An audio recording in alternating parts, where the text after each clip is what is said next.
Welcome to the Gentleman's Guide to Gaming, and a review of Vampire the Masquerade Bloodlines 2. Never before in the history of this YouTube channel have I had so many requests for a review, and indeed never before have I had so many people buying a game with my name on it specifically to request this review video. I'm not going to be able to go through all of your names, but I really appreciate that during the Halloween sale on at Drive-Thru RPG, so many of you picked up The World Below and then got in touch with me to say, I want to break down a review of Vampire the Masquerade Bloodlines 2. Now, there are certain limitations to this review that I will call out right now. 1. I haven't completed the game, I'm still playing it. 2. This channel has never been about negativity. I have no time for channels that focus on ranting and raving and negative energy. I feel like people's hobbies, people's enthusiasms, the games people like should be encouraged. I think people should be encouraged to enjoy things and should be encouraged to find things that they love. And that's why this game channel, it has always been The Gentleman Gamer, because I think we can be kind about things, especially about things other people enjoy or other people have worked on. So you're not going to get some ranting and raving video here where I'm dunking on it, shitting on it, or anything like that. That's just not going to happen. And I know at least one of you really wanted me to do a tear this game apart video. That's not this channel. There is another channel that will do that for you, and it isn't this one. And I guess three.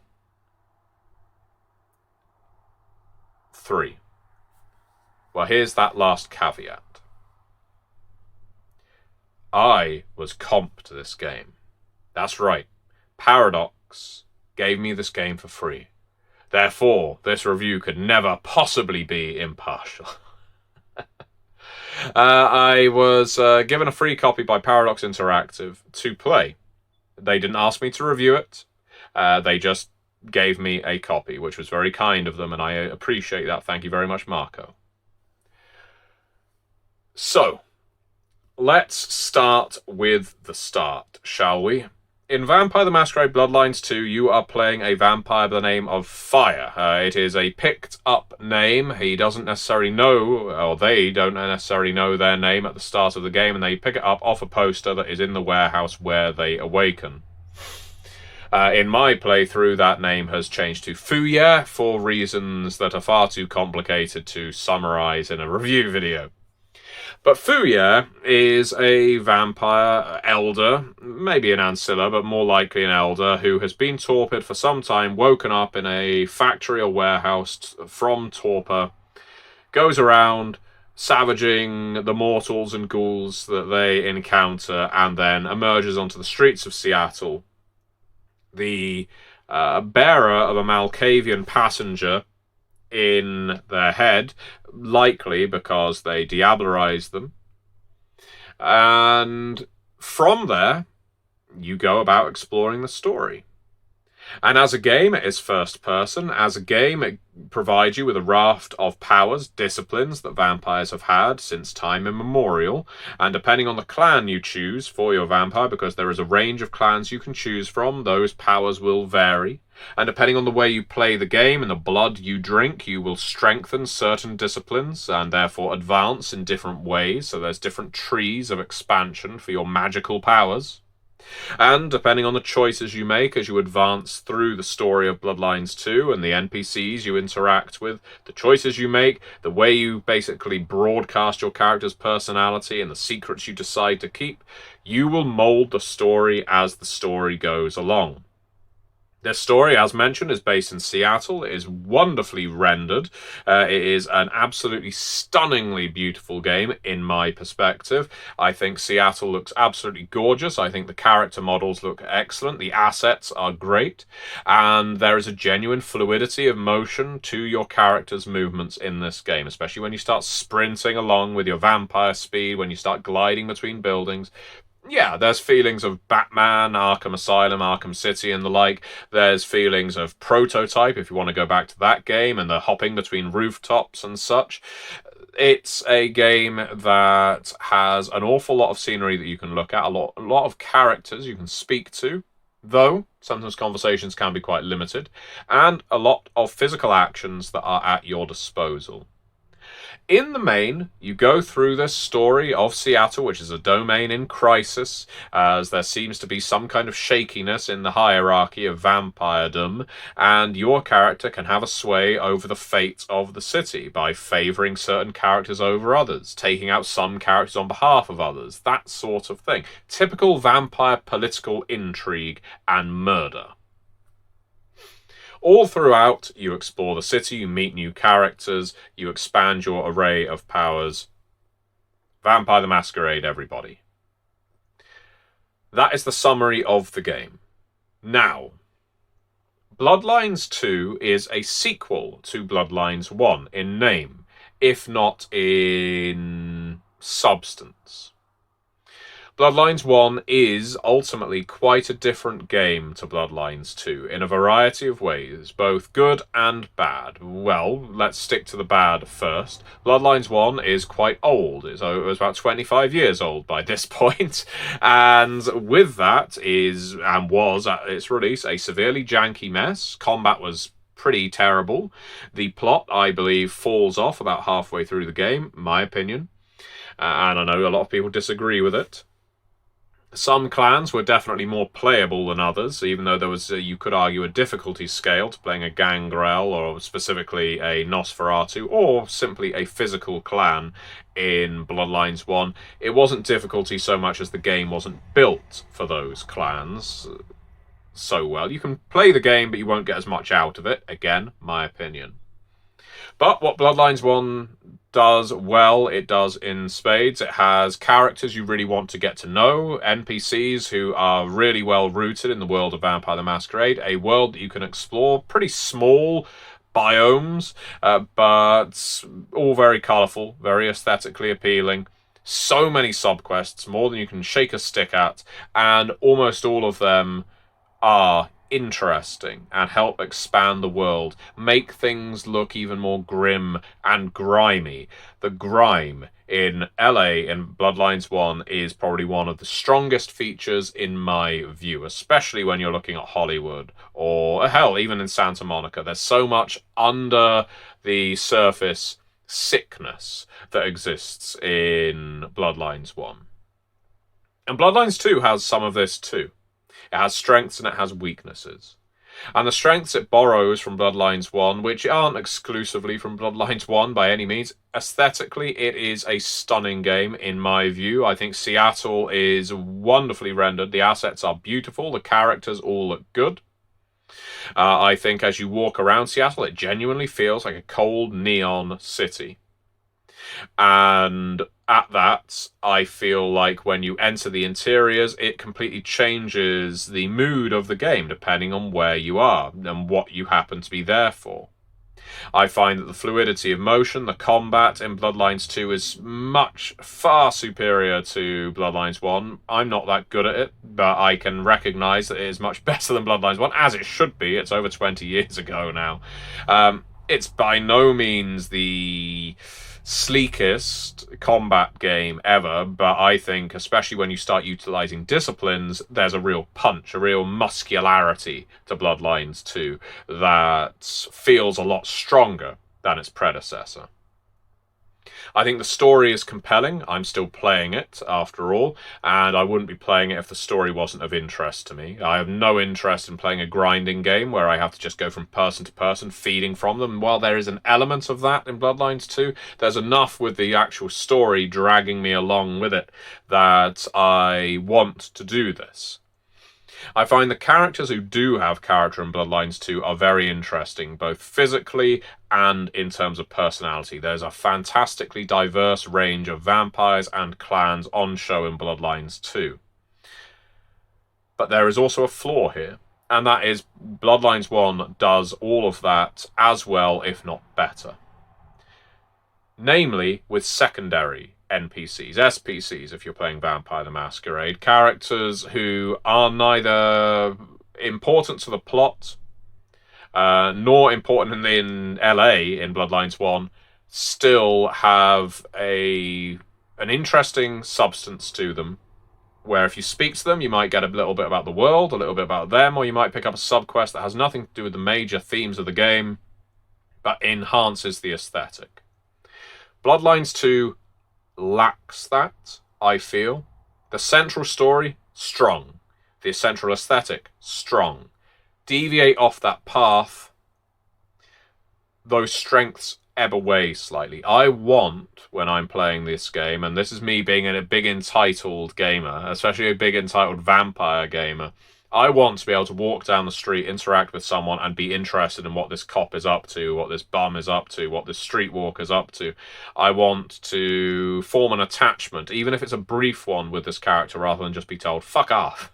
Which is fine in moderation. I want that too, but I want to feel more immersed in the world.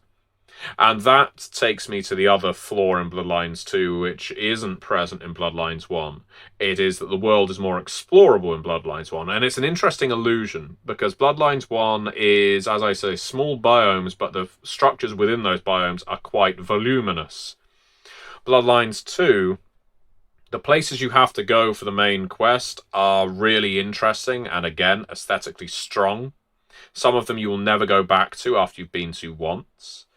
But in terms of secondary locations, small locations, places that are tied to subquests, I'm not finding many openable doors or reasons to go there. Plenty of exterior, but in a way, much like I mentioned the Batman Arkham games, it feels more Arkham-like than Bloodlines-like. And that isn't necessarily a problem if the scope of the game is Arkham-like. It isn't. It's narrower than that. Now, all of that may sound like some death criticism. It isn't. I am, as I say, really enjoying the story for Bloodlines 2. I'm enjoying finding out about my character. I'm enjoying finding out about the other characters in Seattle. I'm enjoying looking at the world around me. I'm enjoying using my powers. And I get not every game can be a game for all seasons. You can't have the best of everything fitting into one package. Plus, I know DLCs may well come along which open up doors, introduce more characters with more quests. These things may happen, and they may not be part of the first package that gets delivered to us as gamers. I guess the game will have to do well to encourage the creation of such things. So, in summary, do I think it's a good game? I think it's a good game for me. And that may sound like a couchy, weaselly way of explaining, but let me explain, please. It's my channel. I'll explain. I don't need to ask your permission. It is a good game for me because I'm a fan of Vampire the Masquerade, and I enjoy looking underneath the hood, behind the curtain, seeing the guts of the game, not mechanically, but recognizing in the story certain beats that I would use in a tabletop game, familiar phrases, in-world references, things like that. We don't have all that many connections to the wider world of Darkness, because 5th edition specifically is very much islands in the dark. Something going on over here has no real effect on what's going on there. But that's fine, because what's going on in Seattle is captivating me. I'm finding the gameplay fun. I'm finding the story captivating. I'm finding the journey exciting. And that's why I keep going back to it. Do I wish there was more? Yes. I would be hard-pressed to find a game where I don't wish there was more. I mentioned at the very beginning this isn't a channel where I dunk on things. I've pointed out some of the flaws in Bloodlines 2, and I believe they are flaws other people have pointed out too. There's nothing revolutionary there. I feel it would make the game even stronger than it is. And I do think it's a strong game for World of Darkness fans. I wonder, and this is where I obviously, with my subjective World of Darkness embedded opinion utterly blinkered, I wonder how appealing it would be to people who aren't familiar with Vampire the Masquerade and the World of Darkness. I wonder how much Bloodlines 1 was, and that's a big question. I think a lot of people got into Vampire the Masquerade via Bloodlines 1, which was ironic because Bloodlines 1 came out and then Requiem was what was available to buy. Bloodlines 1 had so much material in it that you could examine, that you could find fun, interactive, and it was delivered in such a glib, I guess, not just glib, but knowing, sarcastic, again, grimy. It was reflecting on the world in Bloodlines 1 and saying, this guy is fucking ridiculous, but he needs dealing with. That was a constant element through Bloodlines 1. The characters were quite arch. They were very much over the top, especially when you got to areas like Hollywood. But even something like Prince Lacroix is an archetypal prince. Smiling Jack is an archetypal anarch mentor. Rodriguez is an archetypal anarch. And you've got a Nosferatu in the porn industry that's funny on the face of it. You have a Malkavian with a creepy asylum mansion, and so on. Bloodlines 1 plays very heavy with its archetypes, which may be good, it may be bad, but I think it sells the world of Vampire the Masquerade very, very well. Bloodlines 2, with its more nuanced story, with its characters who aren't necessarily in keeping with stereotype. Let's look at, for instance, Tolly, the Nosferatu Harpy in Seattle, is not what you might expect from a Nosferatu. Because of that, I wonder if people who play this game are going to get it. I do, because I'm already embedded in the material. Will you, if you're not? I guess we'll have to see. It'll depend on the sales. Let's see how well the game does, and I do hope it does well. I really hope it does well. I'd love to see more games like this. I'd love to see this game get expanded. So, in short, would I recommend Vampire the Masquerade Bloodlines 2? Absolutely, I would. If you're a fan of Vampire the Masquerade, you'll love it. If you're not a fan of Vampire the Masquerade, I question why you're watching this channel, but I recommend giving it a go. You will really enjoy what you're looking at, and I think you will enjoy the story. Don't expect it to be exactly the same as the predecessor. Don't expect it to be like other games on the market. I've been a big fan of the Chinese Rooms games in their various iterations, and I think this is one of their best. So, I recommend people pick it up. Every game has its flaws. Every game has its strengths. All I can say in the end is I'm having fun with it. And I think if I'm having fun with it, you'll probably have fun with it as well if you're watching this channel. So thank you very much for watching. Thank you so much to everyone who's made the request. And if you want a video of your own, please do pick up a hard copy of The World Below. It is linked below. If you pick up a hard copy and get in touch with me via MatthewDawkins.com, you can request a video of your choice. Remember, The World Below is the only RPG for which I get royalties. I own a share in this game. Therefore, I need more people to pick it up. I co-authored it with such fantastic luminaries as Ed Greenwood, the creator of the Forgotten Realms, and another raft of brilliant authors and artists. John Cobb from Wraith the Oblivion's in there too. I could go on. The World Below is a game of subterranean fantasy and horror, and there's plenty of World of Darkness DNA in there too. So do check it out if you can. I would love it if you did. Thank you so much for watching, and let me know if you've picked up Bloodlines 2 what your thoughts were. See you next time.